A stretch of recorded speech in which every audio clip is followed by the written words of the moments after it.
ओम नमः शिवाय। मेरे शिव चैनल पर आप सबका स्वागत है। सबसे पहले तो आप सभी शिव भक्तों के चरणों में मेरा प्रणाम। बात करते हैं श्रेष्ठ 63 तमिल शिव भक्तों में से एक श्री मूलनाथ जी के बारे में, या फिर जिन्हें तमिल में तिरुमूलर के नाम से जाना जाता है। एक ऐसे शिव भक्त जिनका नाम न केवल 63 शिव भक्तों की सूची में आता है, बल्कि ये 18 सिद्धों में से भी एक है। बहुत ही अद्भुत कथा है, सभी शिव भक्तों को लास्ट तक अवश्य ही सुननी है।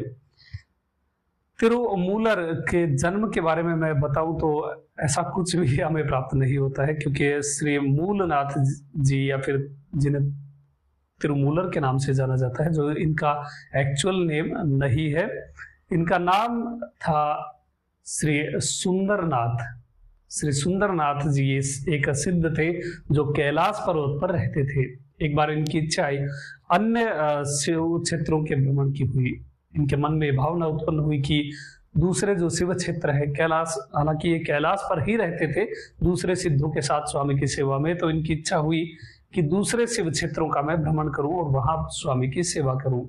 इस उद्देश्य से प्रेरित होकर के श्री सुंदरनाथ सिद्ध शिव क्षेत्रों के भ्रमण के लिए जब निकलने लग गए, तब दूसरे सिद्धों ने कहा कि कैलाश से सर्वोपरि कुछ भी नहीं, इसलिए आप यहां से मत जाइए। किंतु श्री सुंदरनाथ जी ने बात नहीं सुनी और वो शिव क्षेत्रों में दर्शन की अभिलाषा से कैलाश से चल पड़े। अब वो केदार, काशी, अभिमुक्त क्षेत्र, गोकर्ण, अरुणाचलेश्वर, वृद्धाचल होते हुए कावेरी के उत्तम तट पर आकर ठहरे। यहाँ जब वो रुके तो इन्होंने एक अद्भुत दृश्य देखा कि एक स्थान पर बहुत सारी गायें रो रही थी। इन्होंने जब ये चीज नोटिस की कि एक साथ इतनी सारी गायें कैसे रो रही हैं, तो उन्होंने वहां रुक करके आसपास पता किया, तो उन्होंने देखा कि एक ग्वाला वहां जमीन पर लेटा हुआ है, जो मृत पड़े ग्वाले को देख करके सभी गायें दुखी हो रही थी, रो रही थी, क्योंकि वो ग्वाला ही इन सभी गायों की सेवा करता था, इनके लिए चारे की व्यवस्था करता था, पानी की व्यवस्था करता था और इनके लिए छाए की व्यवस्था भी करता था। नित्य ही वो गाय की सेवा करता था, इसलिए प्रेमवश होकर के सभी गाय रो रही थी। श्री सुंदरनाथ सिद्ध को ये दृश्य देख करके गायों पर दया आ गई। उन्हें योग सिद्धि प्राप्त थी, बहुत सारी सिद्धियां उन्हें प्राप्त थी, जिनमें से एक थी परकाया प्रवेश। उन्होंने अपने शरीर को झुरमुट झाड़ियों में छिपा दिया और अपने प्राणों को उस ग्वाले के शरीर में डाल दिया, जिससे वो ग्वाला जीवित होकर के उठ गया। उस ग्वाले का नाम मूलर था, या फिर मूलन उस ग्वाले को कहते थे।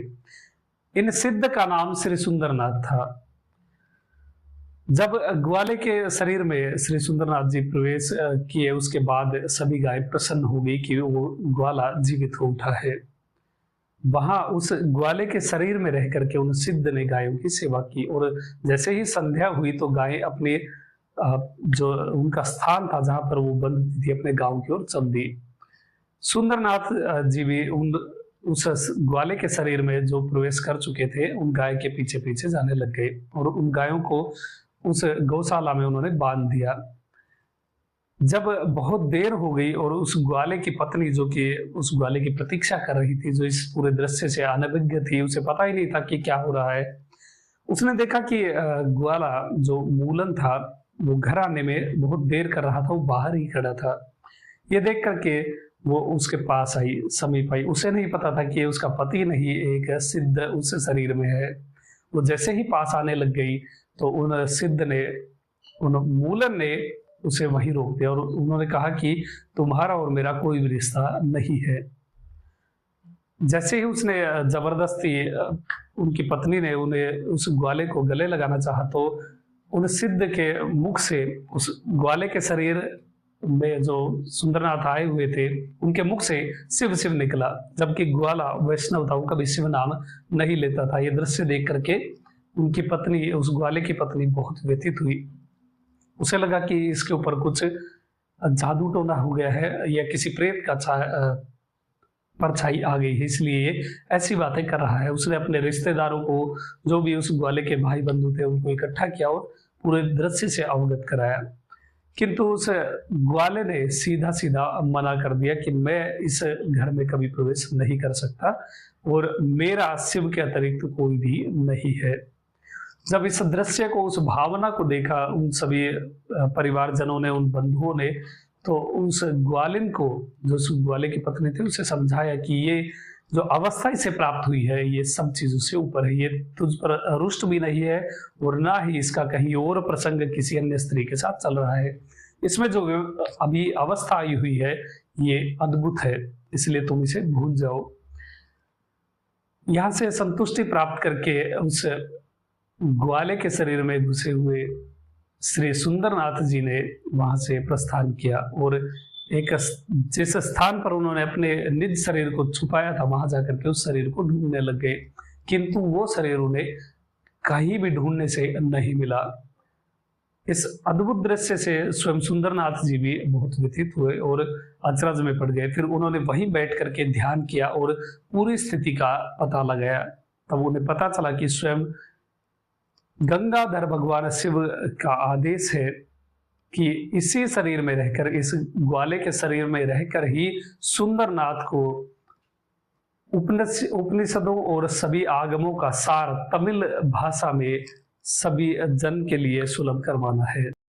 ग्वाले के शरीर में प्रवेश किए हुए श्री सुंदरनाथ जी ने शिवाज्ञा को शिरोधार्य किया और इसके बाद से ही सुंदरनाथ जी श्री मूलनाथ या तिरुमूलर के नाम से जाने जाने लग गए, तिरुमूलर के नाम से प्रसिद्ध हुए। और फिर यहाँ से चल करके उन्होंने तिरुवावड़ुतुरे नामक स्थान पर एक वट वृक्ष के नीचे अपनी समाधि प्रारंभ की और शिवाज्ञा से वो प्रतिवर्ष एक गीत जन कल्याण के लिए, पूरी मानवता के लिए वो एक गीत हर वर्ष 4 पंक्ति का एक गीत देते थे।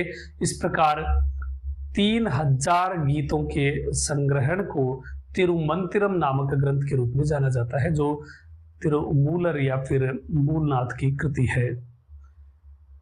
और इस प्रकार देखा जाए तो इस ग्रंथ की रचना में 3000 वर्ष लग गए, क्योंकि हर वर्ष एक गीत तिरुमूलर देते थे। बहुत अद्भुत और अविश्वसनीय ग्रंथ तिरुमूलर का तिरुमंतिरम नामक ये ग्रंथ है, जिसमें कुंडलिनी से लेकर के सभी प्रकार के रहस्य इसमें उजागर किए गए हैं, जिसमें शिव उपासना के साथ साथ श्री चक्र उपासना के साथ देवी पूजा, भैरव पूजा, बहुत सारी गूढ़ बातें तिरुमंतिरम में वर्णित। इस अद्भुत ग्रंथ की रचना के बाद जो 3000 अद्भुत गीतों का संग्रहण है, इसके बाद शिवाज्ञा से समय आने पर मूलनाथ या तिरुमूलर शिव ज्योति में लीन हो गए। अद्भुत शिव भक्त है और साथ ही 18 सिद्धों में भी एक है। श्री मूलनाथ या फिर तिरुमूलर की जय हो। सभी शिव भक्त बहुत सारी ऐसी कहानियों से, बहुत सारे ऐसे तथ्यों से, ऐसी कथाओं से अभी वंचित है, इसलिए जो भी शिव भक्त इन अद्भुत कथाओं को सुनता है उन सभी का कर्तव्य है कि इन सभी कथाओं को आप या तो वीडियो शेयर करके या फिर वर्बली आप किसी से मिलते हैं, जब अपने मित्रों से मिलते हैं तो शिव चर्चा ही आपका प्रसंग होना चाहिए, जिसमें ये अद्भुत कथाएं हो, जिससे आपके साथ साथ आपके मित्रों का जो भी आपसे बात करे उसका कल्याण हो। तो ये थी कथा श्री मूलनाथ या तिरुमूलर की। अभी तक के लिए इतना ही। आपका दिन शुभ हो। महादेव कृपा करें। अरुणाचल शिव। ओम नमः शिवाय।